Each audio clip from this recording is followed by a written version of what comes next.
before we get into that, I need to introduce to you my co-facilitator, that is Sarah Hanna. She is a managing partner of the Chemnico Leadership Institute. There's a variety of ways I could introduce her. I will just tell you this. At one point in her childhood, she was raised by wolves because she comes from the place where Disney filmed Frozen 1 and 2, and that is Fairbanks, Alaska. My name is Matt Wyatt. I have a background in the military, and I'm kind of like a slinky. You don't know what use it is, but hey, doesn't everyone enjoy a slinky? We are going to get to Kristen Hadeed, and I do want to point out, I like how our pictures are like businessy, like serious, like Kristen's got like a fan going. She's got the wave. Like, I need to have a fan for my hair is what I need. That's what I took. To be fair, we picked for her, so.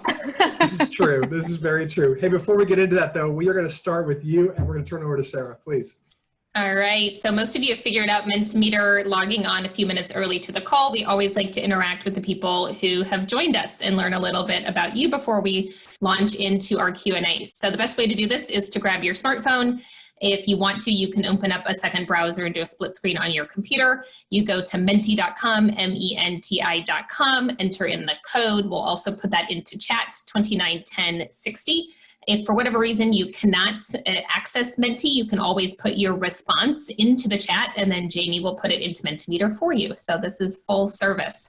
And so appreciate you all putting in where you're joining us from. This is a highly international group, so we've got everywhere from Caracas to Barcelona to Madrid to Prague to the UK. So Europe well represented, in addition to a lot of East Coast friends. And we got Texas out there as well. So just appreciate you all spending some time with us.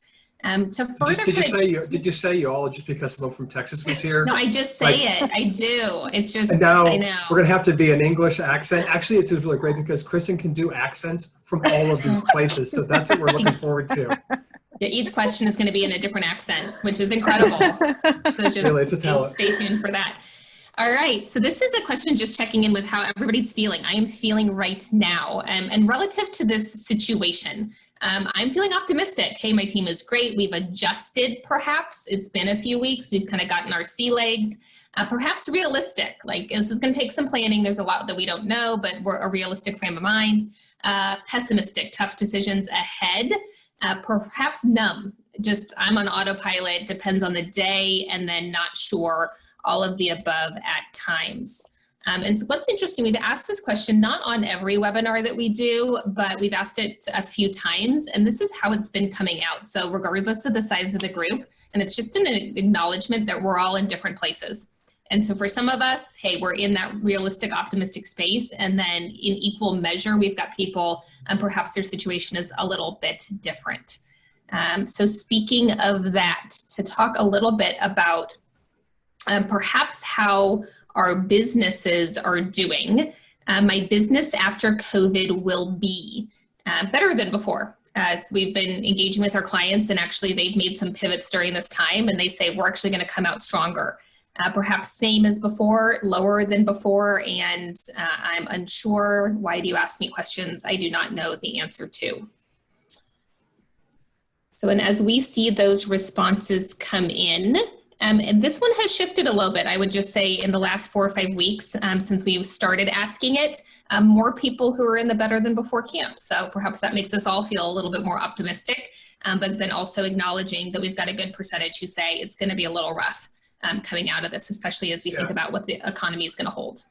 And Sarah, interesting to point out as well, the lowest percentage every time we've asked this question, and probably in thousands of people that we've asked this question, the smallest percentage is always, it will be the exact same as before. So as we think about navigating through some change, this is what we're getting from a lot of industry and a lot of organizations around the world. All right, and then our final question for you, just a little bit more free form, your most pressing concern right now. And so perhaps this is something that you want Kristen to comment on, and we can work that into kind of the Q&A and the conversation. Perhaps it's just whatever's top of mind for you relative to your business. I like the first answer is sanity. Whoever you are, yes, I hear you. I want out of my house, sanity. Finances, certainly that'll be a topic we'll discuss. What are all the creative ways that we have to balance that? How my team is doing emotionally every day. We'll definitely talk about that one. And so one, how do we check in? There's different stats out there. We've seen anywhere between 40 and 60% of people report their organization has not even asked them how they are doing.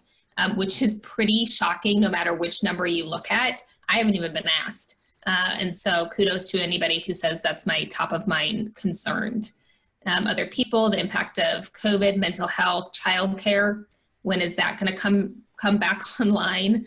I'm not a good homeschool teacher, just putting that out there. Yeah, and props to teachers, right? This is have a new appreciation, yes, for first responders, but also for teachers. Man, my kids, I'm sorry.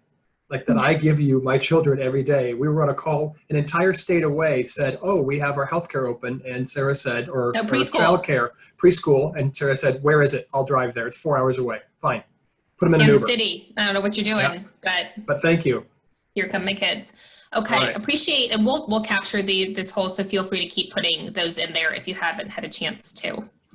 So as we bring you back over, we could introduce Kristen a lot of different ways. I have her book right here. I'm going to hold it actually right side up for you all. Nice product placement.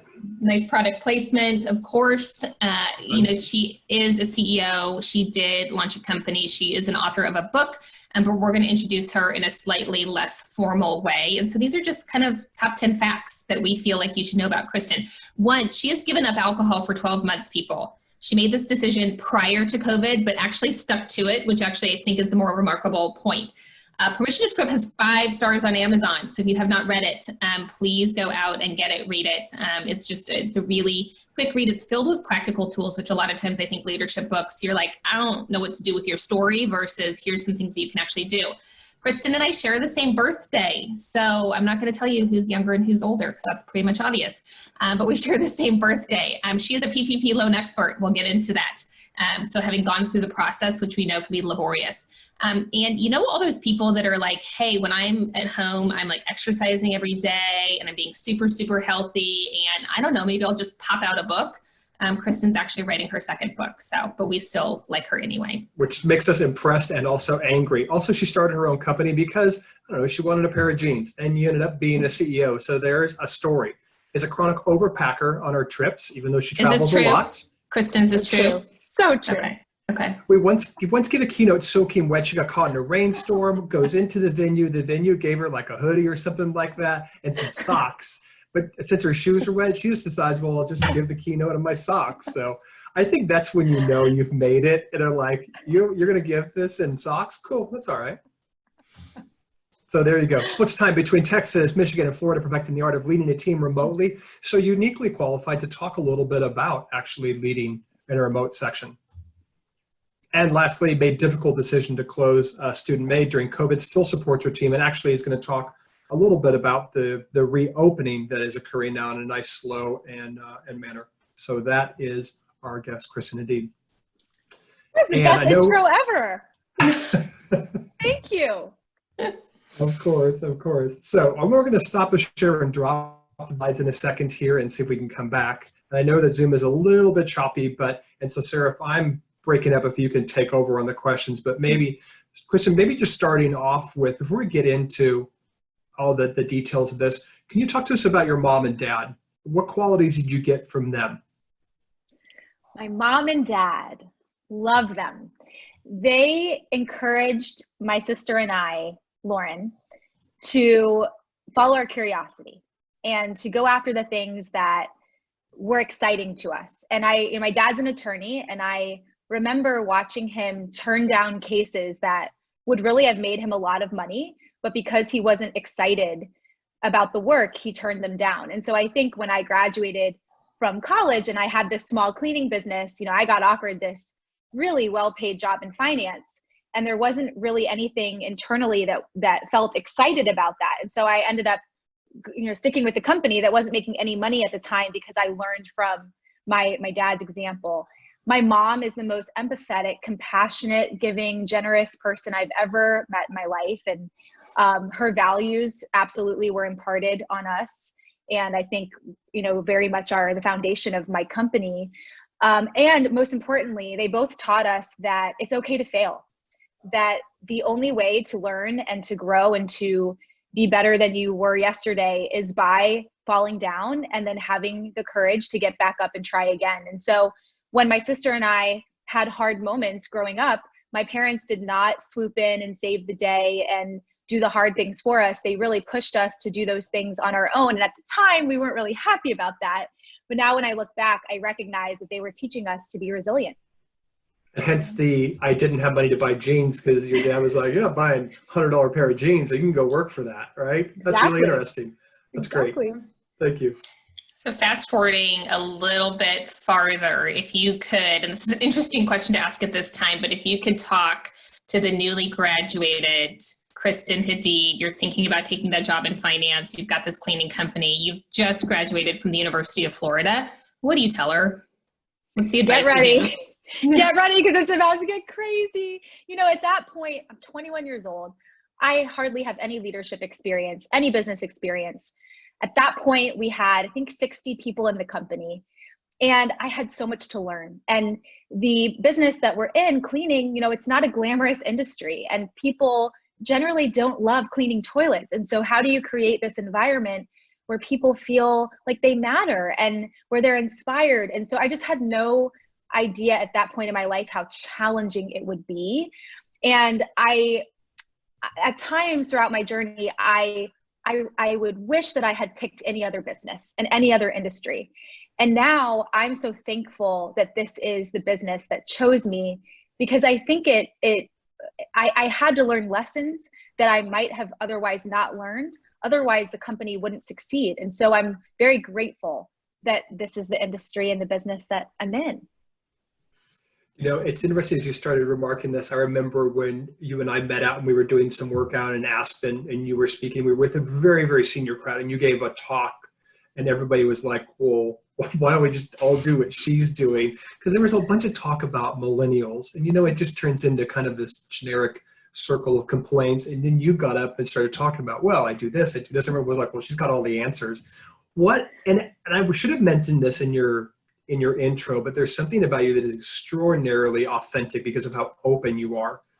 We're just like, even right there talking about, well, this is what I was doing, and I made these mistakes, and I didn't have this. Even your book, Permission to Script, is humility and authenticity. Where does that come from, and how do you think it serves you or other leaders pretty well? I think it comes from growing up. I remember we used to sit at the dinner table and we would talk about what went well that day and what didn't, and what we learned from it. And my parents would talk about it. And so our dialogue was just very open and honest and authentic and real. And there was this really defining moment early on in the business when 45 of the 60 team members that I had at that time walked out on me. It was horrible. They just walked out, 75% of the team. And I knew I had to get them back. And the challenge was I wasn't sure why they walked out. I didn't have the insight or the self-awareness as a leader. And what I did is I just spoke honestly. I said, I've never done this before. I've never led a team. I can imagine I did something wrong. I don't know what I did wrong. I need you to help me. And they came back. And that was so early in my journey that it taught me that the best thing you can do is to just be real. And if you can be real, you're human. That's how we build trust. So that's really stuck with me. And I think especially in a time like the time we're in, it's so important that we're authentic, we're willing to be vulnerable, and we're willing to share what's on our mind, on our hearts, because that's really how we build connection.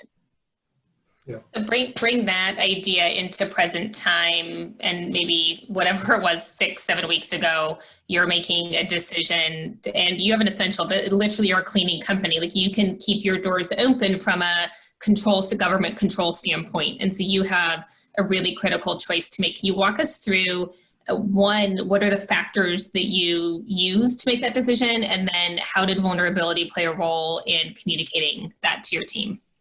Yes. When this all started happening, before the restrictions and regulations were in place, I knew that we had this, it felt like a moral dilemma. Do we stay open? Because as you said, we're in the cleaning industry. One could argue that this is our time to serve and to help and to keep people safe. And there's that. And then on the other hand, is it safe? Is it safe for our customers, for our team members? And also, we have clients who are over the age group that are at risk. And the challenge with that is we have some elderly clients who depend on us to do things like take out their trash. They have dementia. If we don't show up, who takes out their trash if they don't remember? And so it just felt like a very impossible decision. And I've learned that when we have choices like that, like those to make, invite people in. So we called it a company-wide virtual meeting. I posed the challenge, do we stay open, do we close? And unanimously, the team decided to stay open. And that was the choice. And we left the meeting, I went to bed. I got up at 4 a.m. because I had this feeling in my gut that just felt off. And we all know that feeling. And I think it's when we have that, it's tugging at our values. Like, that decision you made, I don't know. So I started to think about it. And I realized that money is such a huge part of the equation. That the reason that people want to stay open is because, of course, they're afraid, what if we close and that means I don't get a paycheck? And of course, we consider the financial health and stability of the company. And so I asked myself, if money wasn't a part of this at all, if I knew that we had enough money, if our team knew that they would have enough money, what choice would we make? And we would close. I mean, no question. So I called the team back for another virtual meeting. I told them that I really felt strongly we should close. And I recognized the financial piece of this. So I made a commitment that everyone would be financially taken care of. And when we made that choice, it was scary because I knew what that meant. I knew it meant a lot of financial rocky times ahead. But when we told our clients, the response was, thank you for making the humane decision. One of our clients, who is the daughter of one of our elderly clients who has dementia, said, thank you so much. We'll make sure he's taken care of. So they bought gift cards. Like, our clients really appreciated the decision that we made.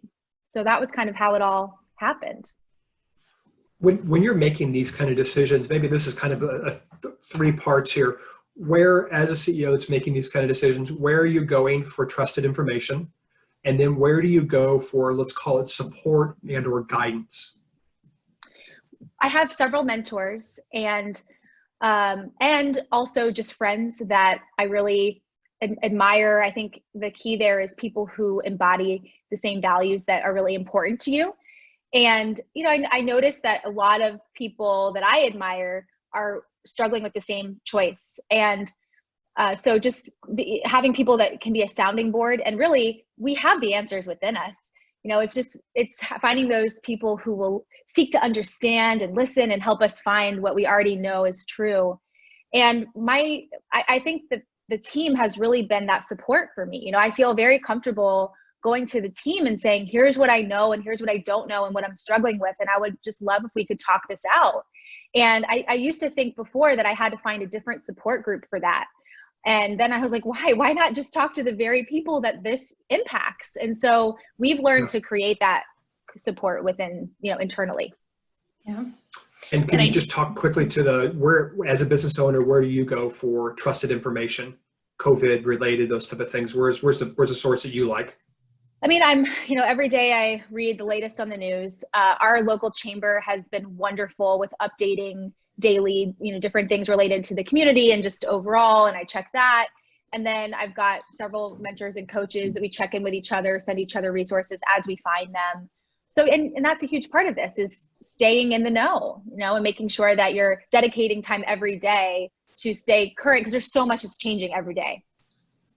So how to talk to not necessarily the technicalities, the PPP, certainly that's information people can kind of download, but when you're kind of faced with this challenge, I know that you not just did the PPP process, but applied for all of these grants. Can you just talk about kind of the thinking process or the creativity that you applied to? I have this brand new challenge. I need to get not revenue, but I need income from other sources. How do I even begin to figure out that problem? Yes. So the same day we made the commitment to keep everyone paid and close for cleaning services, it was like instant survival mode. It reminded me of the beginning days of Student Maid. And I was just Googling like grants for female business owners or grants for COVID, and there were so many that I found, and I applied for all of them. And we received one from Bumble Business, a $5,000 grant. There's still several that we're waiting to hear back on. And then when I first learned about the PPP and all the loans that the SBA are doing, I applied for all of those as well. And I was very early on in the application process. And so I think, we sort of have to redefine success. And what I did with the team is we looked at, okay, what are our costs and how much is it going to cost us in order to keep everyone paid and honor that commitment? And then that became, okay, this is the goal, that we've got to find a way to cover this no matter what it means. It could mean loans, it could mean grants, it could mean, and success right now is taking care of our people, and that's it. And as long, and it's not, that's it, that's everything. You know, if we can look back and say we did that, check, we achieved success. So it just became, revenue doesn't always have to be someone buying a service or paying for a service. It could be a grant or a loan, and that's kind of how we looked at it. That's great. What about, as you are so close to this, what about some positive aspects that you've seen come out of the current pandemic? Like, what are some things you're like, oh, that's an unforeseen benefit? And I don't mean to make light of this situation, but I don't want to silver line the whole thing, but what are some things you look at and go, now that's going to be positive about this? Well, I have a funny story. So we got a loan from the state of Florida. It was a disaster loan, and it was a $100,000 loan. And there was a clerical error in the loan paperwork. And so actually our loan was only supposed to be $50,000, but they gave us 100, and we didn't know about the error. So a couple weeks goes by, and we get a phone call from the state, and this wonderful woman, she says, I have been dreading this call. I need $50,000 back. And there was a mistake. And, you know, I had a choice in that moment. Like, do I get upset and frustrated, or do I make this a memorable moment for both of us that we will look back on with positivity, you know? And I said, well, the good news is I wrote a book called Permission to Screw Up. So if there's anyone that you want to make this mistake with, it's me. You know, we laughed and we connected. So I just think that right now we have this opportunity to be a bright spot for people, and for people to be a bright spot in our lives. And it, like you said, there's so much devastation, and we don't want to take away from that. There's also so much beautiful things that we're witnessing, that the best of human spirit, and just in my own company, things that we're implementing that we never had before. And I'm like, why didn't we do this before? So there are good things that are coming out of this, and it's okay to feel sad and to feel devastated, and also to see these moments that are just beautiful and acknowledge them and be a bright spot. Yeah. Can you mention something, like when you mentioned that part about the team, like how come we haven't done this before? Like what are some of those examples? Yeah. So as a leadership team, we meet every week. We as a company do not meet every week. And so when this all started really, you know, happening, we began weekly company-wide all hands meetings, and they've been amazing. And I'm thinking, why did we just now start this? We should have been doing this for 13 years. And so that's something that will absolutely carry beyond this. From a standpoint of how you focus and prioritize your time, I know we were chatting before the call, you mentioned, I just think about, okay, what are the 3 things I can do today that will have an impact? How do you look at the various roles of it? I'm taking care of my people. Yes, I'm leading the business. I'm doing the recovery stuff, but I'm also preparing for the readiness stuff that's needed. How do you kind of prioritize and decide where you're going to put your focus of energy? I think it's really challenging right now because you feel like you're being pulled in all these directions. And it's not just, you know, work, it's your family, your kids, everything is pulling at you. And so every day it becomes a challenge. There's so many things, they're all important. How do you choose where to focus your time? And what I've always done before this is just every day in the morning, what are my 3 things? What are the 3 things that if I can accomplish these things, I will feel at the end of the day like this was an impactful day? And sometimes those things are really heavily work related. And sometimes it's something like going for a long run because I haven't been putting myself, you know, first, and I really need to do that for my own mental health. Or like yesterday, I haven't seen my sister in a while.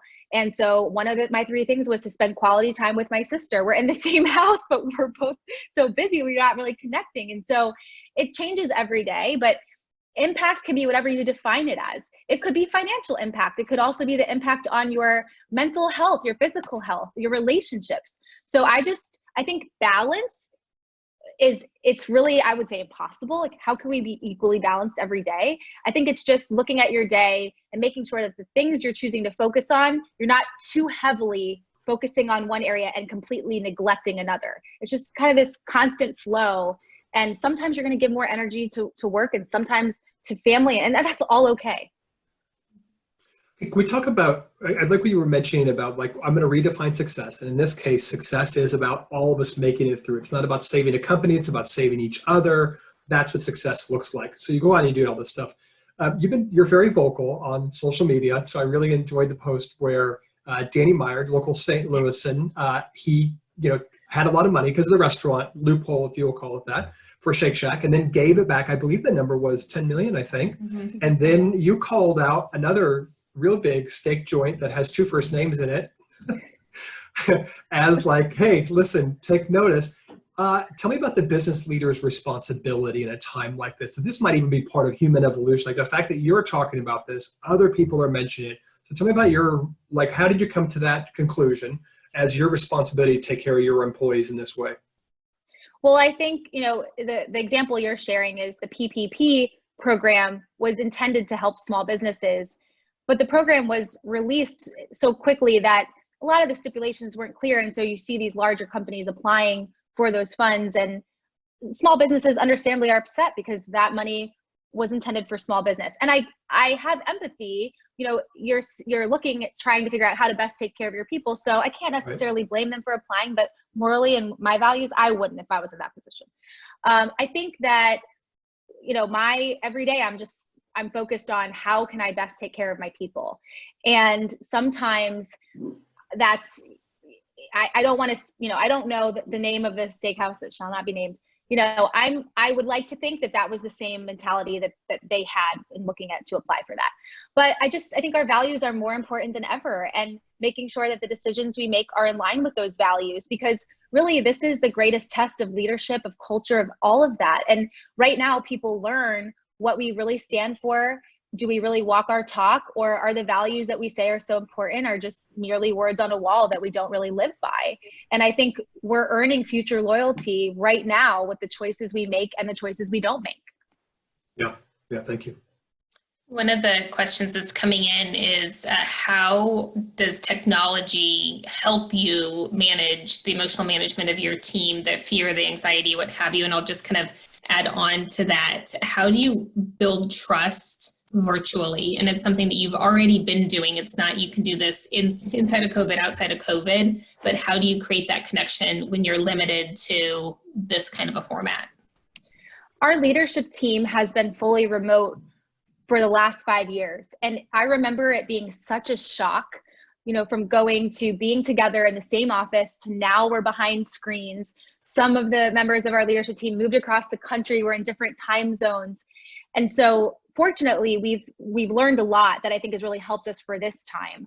And what we've learned is it's more important when you're behind a screen to be present. I mean, more present than ever. We say video on, because if your video is off, people are sitting there wondering, are you paying attention? Are you multitasking? We do a moment of silence before we begin, just to give everyone the chance to get in the right, frame of mind. We always start with personal check-ins. And that's just a chance to share what's happening personally. If you have a big team, you can use breakout features on Zoom and say, okay, everyone check in with your group of 3 or 4. And that sends the message that we care about you more than we care about the business that we're here to discuss. And then really addressing hard things head on, because if you sweep them under the rug and you avoid them, they build up. And it's especially hard when you're not in the same room to discuss those things. So we've really, everything we've learned as a leadership team, we've tried to carry to the whole team. And we do our weekly video meetings, even while we are not cleaning over the last several weeks. We start with personal check-ins. It's very much the same, present.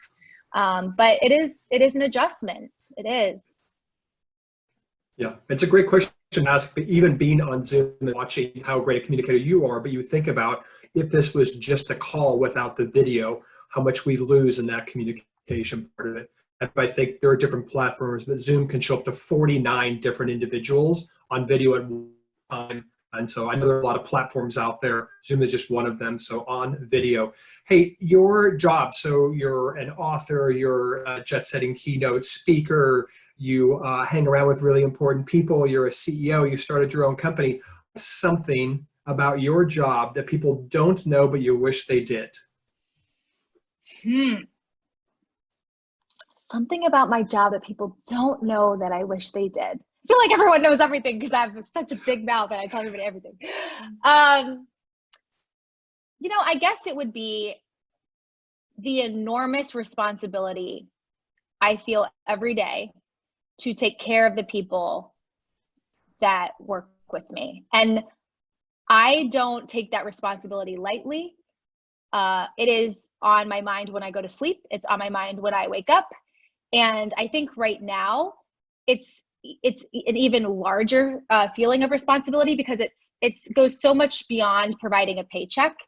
And just right now I'm thinking, how are they all doing?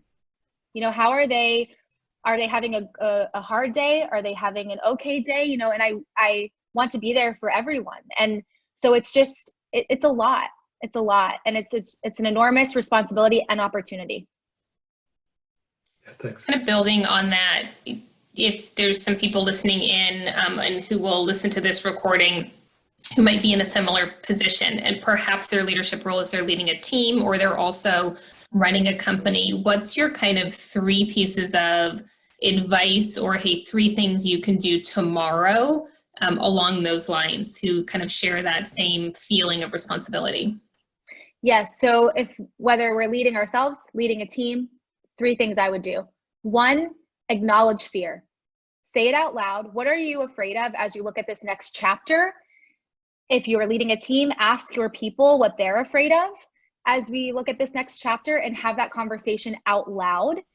Have a discussion around what is worst case scenario. I asked my team, what if we could never clean a house again? What would we do? And it was actually really fun to have that conversation, because we came up with these ideas that we probably would have never come up with. But I think sometimes when we just think about worst case and we wrap our heads around that and we have a plan, it becomes easier to move forward in the midst of fear. The second thing I would say is resilience is such an important lesson or muscle right now that we need to be working out. And resilience is really being able to get back up again, and to know that even when you're having this really hard time, that you're learning something, and that one day you'll look back and say, hey, you know, we something good really came out of that, even though it was a really hard time. So how do you strengthen that muscle? You could have a conversation around what are the hardest times that we've had as a team. And even thinking personally, what are your hardest times? And what were the lessons that came out of that, the opportunities that came out of each of those times? And just that, I think what that does is it reminds us that even though this is hard, we will one day be saying about this what we've said about these hard times that we've experienced in the past. And then the third is redefining success. What is success right now? And I think planning is guessing. So no one knows what exactly will happen after this. So maybe we look at it on a shorter term basis, like the next 2 months, the next quarter. What is success? And define that, and give yourselves permission to walk away from what success was in January, because the world that we're in now is very different from the world we were in January. That's great. Thanks for sharing that. And the first one you mentioned about getting some feedback and asking people how they were doing, you mentioned about how the team, and it was a really great conversation. So a question came in from the audience all the way from Prague, Czech Republic. So thanks, Martin, for the question. It was, what's the biggest surprise you didn't expect from your team, which made you happy or proud? So we haven't been cleaning for 2 months. And we made the commitment to keep everyone paid. However, we couldn't afford to have the rate of pay that everyone is used to getting every week. We couldn't afford those same amounts. And so what we did is we said, here's what we have, and we're hoping that we can all take care of one another. And we're hoping that if you need, you know, if we were to split this evenly, this is how much everyone would get. And we're hoping if you need more, you'll speak up. And if you can take less, you'll speak up. And that together we'll take care of one another. And that's what happened. And it happened every single pay period. And it's not that I'm surprised, because I know that about humans. We want to take care of one another. That, you know, it's about compassion and caring for each other. I think I just was surprised that it happened consistently every single pay period. I was just like, there's got to be one where this isn't going to work. And it just kept working until we got our PPP funding. So yeah, just amazing. We've already talked about this a little bit, but if you had to kind of distill it into kind of one singular leadership attribute that you feel like people need to have during this time, what would be at the top of your list? Authenticity. Being able to share realism, optimism, being able to share the things you're afraid of, the things that you're hopeful for. You know, I think right now, trust. We can build so much trust in these times by just being honest and open and inviting people in. And I think that's really, every day I'm just like, how can I, instead of just keeping the things inside that are weighing on me, how can I invite people in? And it always leads to a great conversation, and as a team feeling better, because usually people have the same things weighing on them as you do. Yeah, there's this kind of misnomer about leadership. I have to have all the answers. I need to have the perfect plan. I need to show up, and people will just magically, like, that's, you're brilliant and I'm going to follow you, versus I don't know where I'm going and I need your help, and how powerful that can be. Absolutely. Yeah, and speaking of authenticity, I have a question about why do I have a picture of a red rose and a picture of Rosie the Riveter? Yeah. Most millennials have no idea about. I don't know if millennials know about Rosie the Riveter or not. I'm in a basement in the Midwest, and this is where all the artwork that's not allowed to be in the maid house lives. So, folks, this is what I got, man. I love it. All right. But I wanted to ask you maybe a little bit about where we started this. Right before we started on this, you were talking about the choice to reopen. So can you talk a little bit about that? This is a business that is necessary, but you made a decision that was really hard to make when you close it down. Can you talk a little about reopening it? Yes. So when we decided to close, there were several reasons. And one is I knew the procedures that we had at that time, we couldn't look in the mirror and say they were safe, because we hadn't adapted them at all based on the situation that we're in. And so over the last 2 months, we could have reopened because we are considered an essential business. We chose to stay closed to make sure that we could really with confidence say that when we reopen, we've got the systems, the procedures, the PPE, all the things that we need to keep our team safe and our customers safe. And we really took the team along with us. Throughout the last 2 months, we've asked, what makes you feel unsafe about coming to work? And how can we take these fears into account as we're making these decisions together? And so in this first phase of reopening, we are starting with vacant spaces and commercial jobs that we would be cleaning after hours, and residential jobs in which our customers will not be home. And we've got a lot of new PPE, masks and goggles and gloves and booties and all kinds of things. We've done microbial training with our industry, and everyone's certified. And also, we are not forcing anyone to work. We've got a group of people who are itching to get back to work. They can't wait. And then we've got people who still don't feel comfortable despite all the things that we've done, and that's okay. And I think a one-size-fits-all approach does not work right now. We really have to, display empathy, meet people where they are, and most importantly, not create this dynamic where people have to choose, between working and not getting a paycheck. Because what I don't want is someone who really doesn't feel unsafe feeling like they have to work because they have to pay their bills. So we've said, okay, if you don't really feel comfortable right now, we're going to find virtual opportunities for you in the meantime. And maybe there will be a day where we'll have, the team is back to work. And if you're not comfortable, maybe at this point, it's time to find another position and another job that will make you feel really safe. But we're not at that day today or anywhere near it. So that's kind of been our process over the last couple months.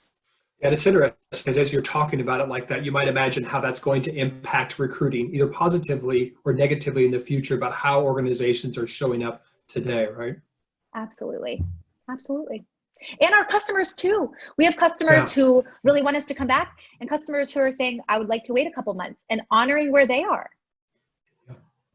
I know that we've talked a lot about the kind of the current circumstance, COVID and whatnot. When you were kind of in your normal day-to-day operation, you made a choice to say, if you're going to work for Student Maid, we're going to pour some love and attention and some leadership skills into you. So for those who are not familiar, the organization employs students primarily at the University of Florida, and you can get this job, you can earn some cash, which college students tend to need, but also you are able to partake in some leadership training that Student Maid offers. How did you, from a business decision, how did you arrive at, we're going to do this? My population of people, they're going to turn over. I'm going to pour all of this into you, and you're going to leave me. That's the whole point. Like, you're going to graduate and move on. So what's the logic behind, I'm going to give you leadership training at the same time? Well, it all began really organically and not on purpose. At the beginning of the business, I was learning so many things as a new leader. And so, for example, I would go to a networking event and I would have to learn how to introduce myself and be confident, even when I didn't really feel confident. And so I would leave that and I think, if I had to learn this, maybe the people in the company will have to learn this one day. And so I would say, hey team, if you want to hear about my first networking experience, come to the office and I'll buy pizza. And everyone would show up. And then I would read books and I would say, read this book about leadership. If you want me to teach you what was in it, come to the office, we'll get pizza. And so that's how it began. And now it's definitely a more formalized approach. We have certain classes that everyone takes when they join the team, where we teach listening, which we learn from your amazing team. And we teach feedback and recognition and how to address conflict and how to find your strengths, just all these things that are so critical to success, but yet we're not taught in school.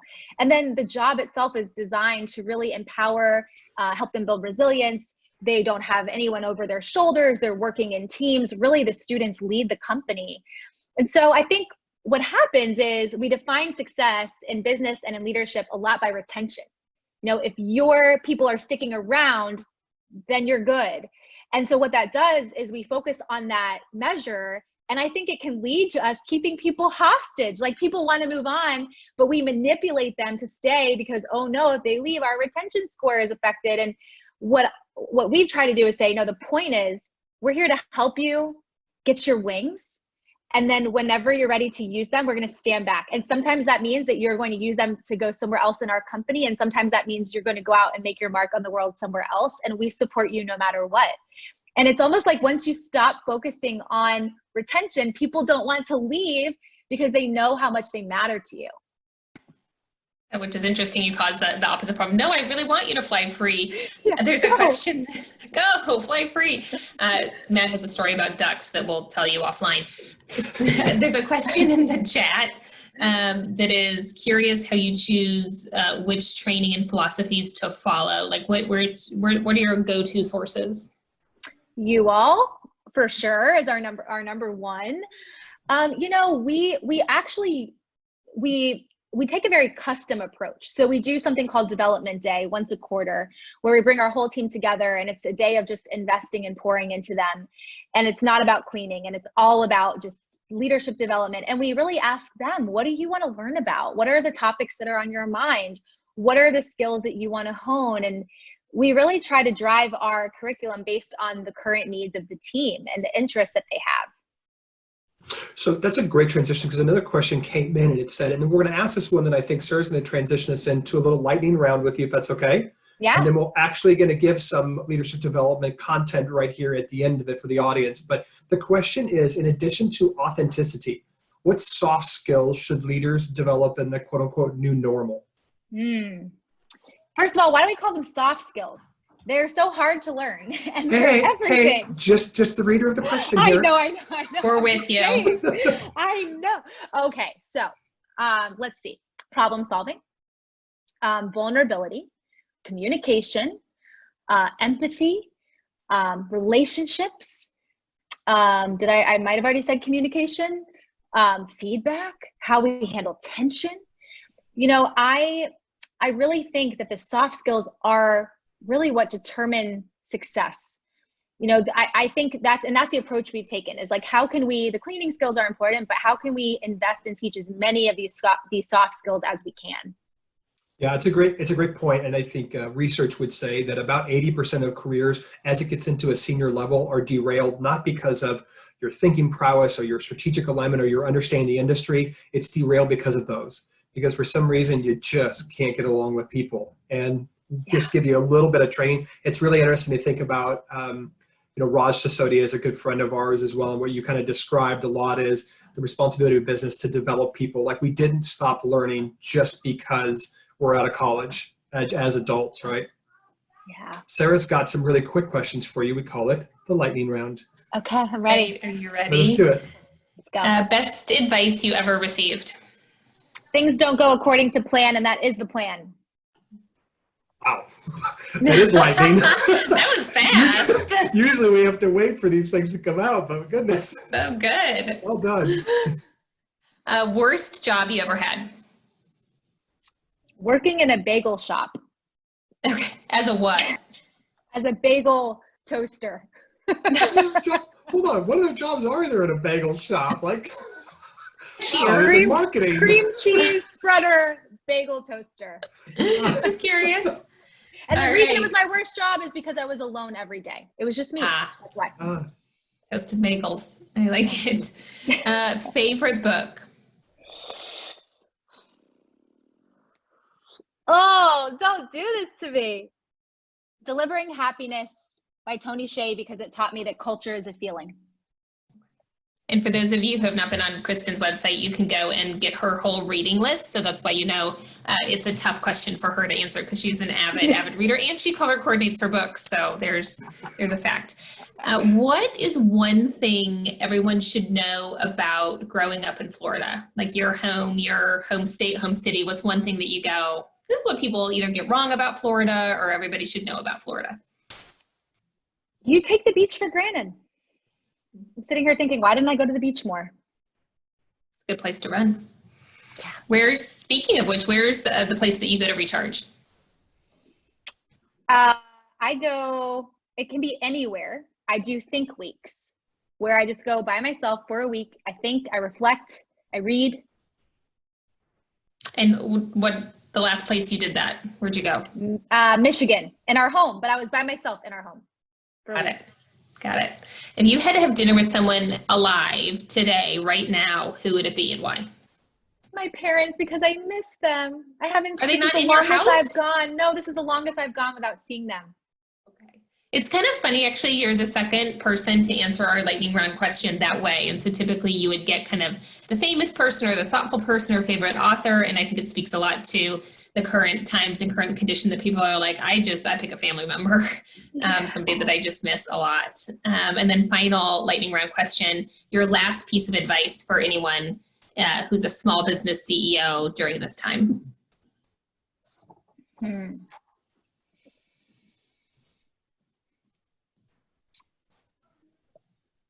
How are you going to find the gift in what we're experiencing right now, so that one day you can look back, and not today and not tomorrow and not next month and not next year, but one day in the future, you'll look back and you'll say, I am so thankful that I learned this, or that this came out of this. And we're creating that story right now. So what story are you going to create, and what is the gift that's going to come out of this? That's true. The powerful moments in life, we're going to talk about it. So what are we going to say and write what you want that to be? Yeah. All right. Well, pure gold. We're bringing it back.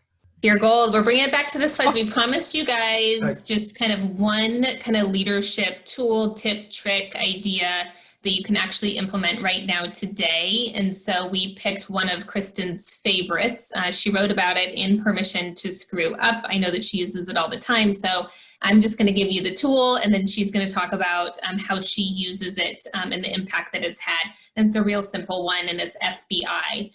Which is both how to start difficult conversations, and it's also how to recognize and celebrate people in your organization.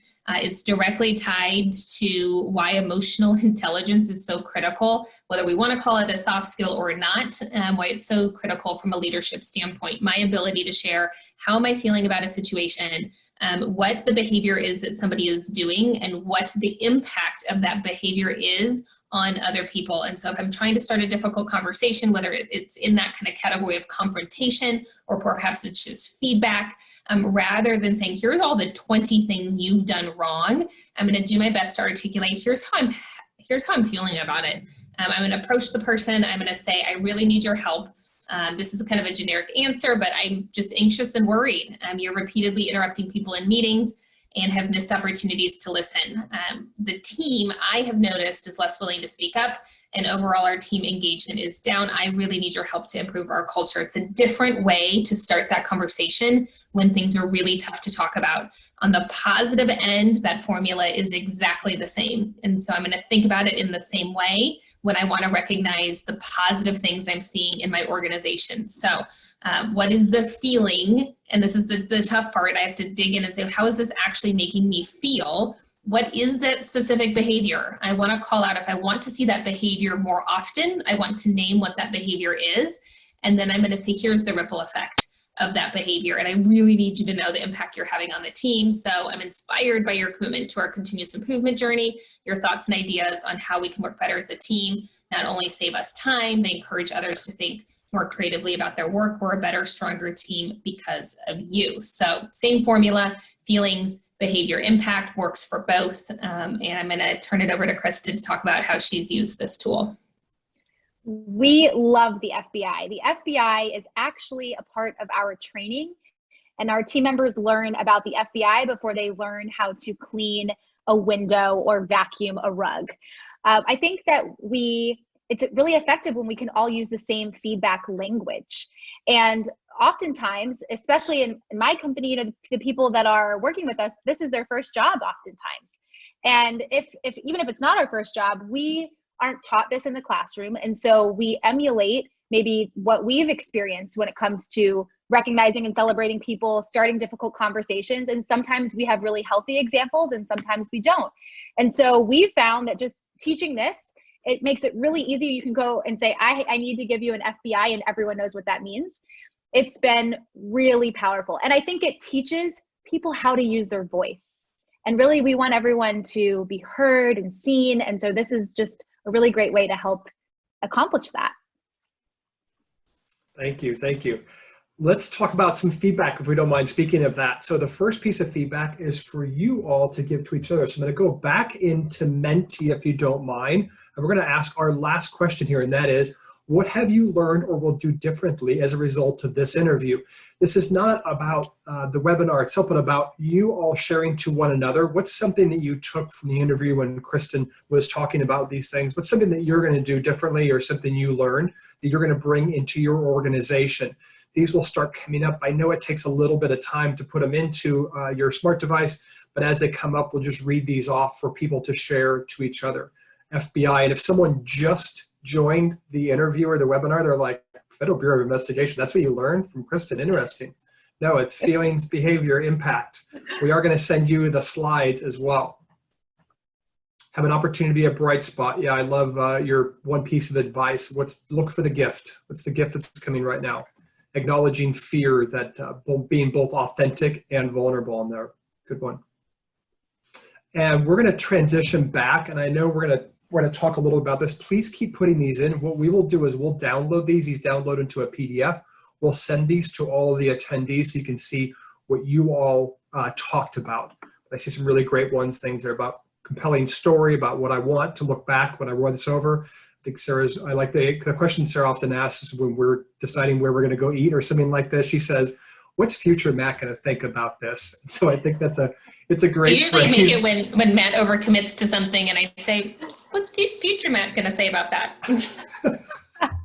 In that same way, right. So that's a really great one, but write the future that's happening now and think about that part of it. So thank you so much for joining in to Menti. The last part that I'm going to do here is I'm going to launch one last poll, and that's feedback to us as this webinar, this leadership series webinar, this interview with Kristen. So I'm going to launch this poll. And Sarah, if you can let me know that comes up, and it should be up at this time. So if you don't mind, just a few, like 4 questions really quick. Just give us some feedback. We so appreciate it. We will be hanging out backstage, if you will. We'll come off video and mute.